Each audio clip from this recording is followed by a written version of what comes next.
Have you ever felt like something hidden, something beneath the surface, was pulling the strings of your life? A quiet force that dictated your reactions, your fears, your patterns, without your permission? We all carry this hidden force within us, a forgotten twin of the psyche, repressed, denied, and projected onto the world. For most, it moves unseen, yet unmistakably powerful. This is the shadow, but there comes a moment, a turning point, a moment when you are no longer governed by unconscious drives, a moment when the storm within you calms, a moment when you reclaim your energy, and it no longer belongs to the darkness. Today, we explore the signs that your shadow no longer controls your energy, and why that marks the beginning of your true liberation. There was a time when every word, every look, every unexpected event could stir the waters of your soul like a stone cast into a still pond. You felt enslaved by the world around you, not because of its cruelty, but because of the invisible strings it pulled within you. The smallest trigger could ignite a firestorm. Anger would surge. Shame would rise. Fear would tighten around your throat, and you told yourself, "This is just who I am." But deep down, something whispered, "No, this is not who you truly are. This is the shadow, reacting." When you begin the journey inward, when you peer into the abyss and do not turn away, something profound begins to shift. The unconscious, once your master, begins to step into the light of awareness, and it is here that you discover a quiet, steady power, the ability to reflect rather than react. It is not a moment of suppression, but of illumination. Suddenly, you are no longer possessed by the emotion. You witness it. You see it rising, observe its shape, its texture, its voice, but you do not identify with it. You do not become it. This shift is not loud. It is not dramatic. It is subtle, internal, sacred. It is the moment you realize that not every emotion demands action, that not every thought deserves belief, that not every pain must be projected outward. You begin to feel a stillness in your chest where there was once turbulence, and in this stillness, you begin to meet yourself. Not the image you have crafted, not the persona you wear in the world, but the deeper self, who has watched it all, who has never been broken, only buried. The shadow loses its grip when you stop fighting it and start understanding it. You begin to see that anger was protecting a wound, that jealousy was hiding a fear, that defensiveness was masking a deep hunger to be seen. And instead of reacting, you inquire. Instead of lashing out, you lean in. You do not run from the fire. You become aware of its warmth and choose how to respond. This is reflection. This is maturity of the soul. You begin to taste freedom in the space between stimulus and response. And that space, once non-existent, begins to widen. You feel it when someone criticizes you and you no longer need to defend. You feel it when disappointment comes and you no longer fall into despair. You feel it when your old wounds are touched and you do not bleed. You simply breathe. This is not weakness. This is not passivity. It is the deepest form of strength. The strength to hold presence with your inner world, even when it trembles. You are no longer a puppet of your instincts. You become the silent witness, aware, awake, and whole, where once the shadow drove your reactions from behind a closed door. Now it stands before you, known, accepted, and integrated. And with that, a deeper self emerges, A self no longer ruled by fear, but guided by vision. A self no longer hiding, but consciously creating. There comes a moment in every soul's journey when the masks we wear begin to crack. At first, it is terrifying. The mask has been your armor, your strategy, your way of surviving in a world that demanded you to be something, someone other than your true self. You wore it to gain love, to avoid rejection, to feel worthy in the eyes of others. You smiled when you were hurting. You agreed when your soul screamed no. You shaped yourself into what you believed the world wanted from you. And slowly, quietly, you disappeared. But the self that vanishes under the weight of the persona does not die. It waits. It waits behind your people-pleasing, behind your compulsive need to be liked, behind the fear that says, if I don't make them happy, they'll leave. And one day, you can no longer ignore its voice. It is soft, but unwavering. This is not who I am.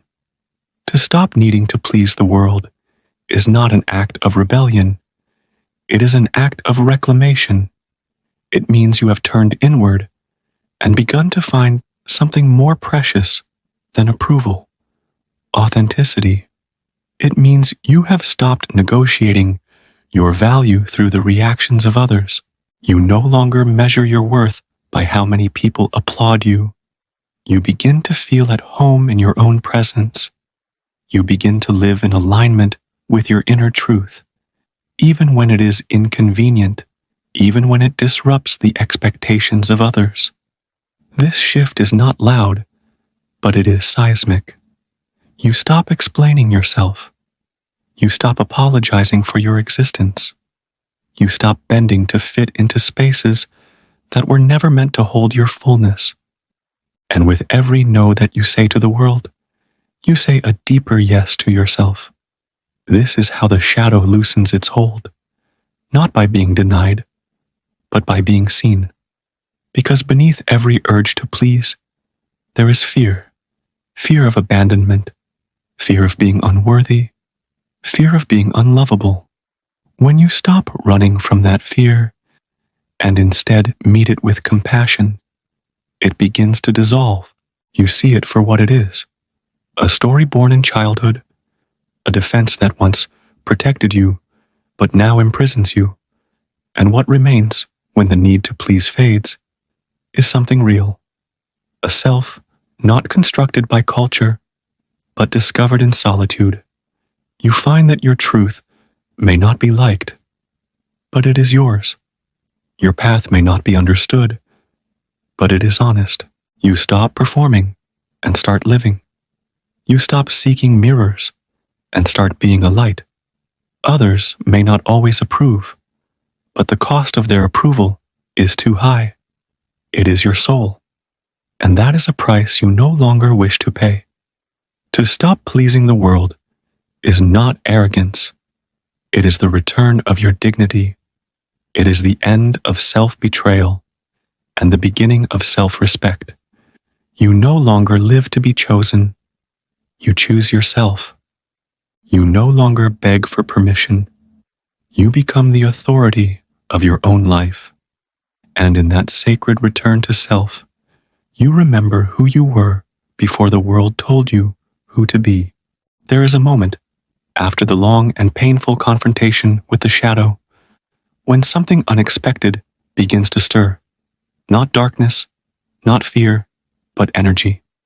A quiet fire, long buried beneath repression and denial, begins to rise. Where before you felt drained, lost in a fog of fatigue and numbness, you now sense a pulse, a rhythm, a flow. This is not a coincidence. It is the natural result of reclaiming what was once disowned. The energy you had used to suppress your inner life is no longer needed for defense. It returns to you as vitality, as clarity, as creativity. You must understand, the psyche is not merely a container of thoughts. It is a living system of energy, constantly seeking expression. When parts of yourself are repressed into the shadow, your rage, your longing, your sexuality, your grief, you are not freeing yourself from these energies. You are binding them in chains, locking them in the basement of your being. But those chains require effort to maintain. They demand constant vigilance. The suppression costs you life force, and over time, you begin to wonder why you feel exhausted, uninspired, hollow. The soul cannot thrive in exile, but when you turn toward the shadow, not with judgment, but with curiosity, you begin to unlock these inner reservoirs. You realize the very parts of yourself you feared were also the most potent sources of vitality. Your anger becomes the fire behind your voice. Your grief becomes the depth behind your empathy. Your desire becomes the compass to your passion. What once threatened to destroy you now fuels your becoming. The creative surge is not about becoming an artist. It is about becoming alive. You begin to dream again, not just in sleep, but while awake. You begin to imagine, to feel, to build, to risk. You start writing the words you once swallowed. You dance with emotions you once denied. You paint with colors you didn't know were within you. Life itself begins to feel like a canvas, and you no longer fear making a mess, because now you see that the mess was always part of the masterpiece. Vitality returns because you're no longer split. The division between who you are and who you pretended to be collapses. In its place is integration, a reunion of your fragmented self. This reunion births energy, not because you have added something new, but because you have stopped hiding from what was always yours. The creative impulse is not a luxury. It is the soul's way of speaking. When you silence it, you wither. When you listen, you bloom. The world tells you to be productive. The soul asks you to be expressive. And when you follow the soul, you don't just create. You are created. You become a channel for something greater than the ego, something ancient and alive. And in that current, in that sacred flow, you remember the truth. Your aliveness is not a reward for perfection. It is the birthright of the integrated self. When you begin to embrace the shadow within yourself, something profound begins to shift in the way you see others. Where once you judged, you now understand. Where once you recoiled, you now feel compassion.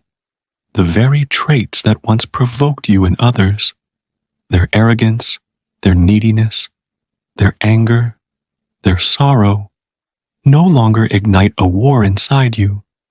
Because you have seen these traits in yourself, you have faced them, listened to them, and made peace with them.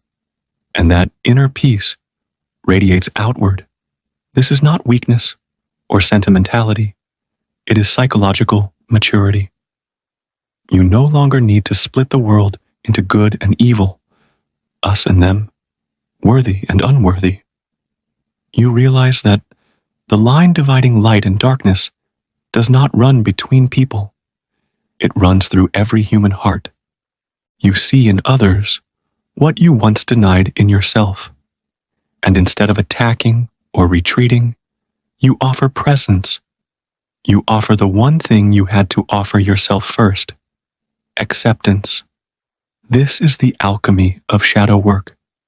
When the hidden parts of you are brought into the light, they no longer demand projection. You no longer need to cast your shame onto others, to condemn what you haven't yet reconciled in yourself. Your energy is no longer spent defending an ideal image, and so you become available, emotionally, spiritually, authentically. Your relationships change, not because others are different, but because you're no longer wearing armor. To embrace another human being in their fullness, their flaws, their fears, their gifts, is an act of immense courage. But it is only possible when you have done the same for yourself. Self-acceptance is not a selfish act. It is the foundation of empathy. Without it, we love conditionally. We support with judgment. We offer presence with an agenda. But when you love the shadow within you, the parts of others that used to disturb you now invite curiosity. You no longer say, I would never be like that. You say, I have been like that. I understand. This understanding is not intellectual. It is lived. It comes from the descent, from walking through the darker corridors of your own psyche, from facing the wounds that shaped your defenses, from grieving the parts of you that were not allowed to live. And when you have done that, truly done that, something softens in your gaze. You stop needing people to be perfect. You start allowing them to be human. In this state, intimacy becomes possible. Not the illusion of closeness built on shared fantasies or mutual denial, but the real kind, where souls meet without pretense, where masks fall and what remains is real. When the shadow no longer controls your energy, it does not disappear. It becomes integrated, and that integration makes you whole. From that wholeness, love is no longer a transaction. It becomes a reflection. The love you offer others is born from the love you have finally remembered to offer yourself. When the shadow no longer controls your energy, you don't become perfect. You become whole, and wholeness is the birthplace of true transformation. So, ask yourself, are you still reacting from wounds, or have you begun to respond from wisdom? The shadow does not disappear, but it can be known. And when it is known, it no longer controls you. You become the master of your energy, the architect of your destiny, and the bearer of your own inner light.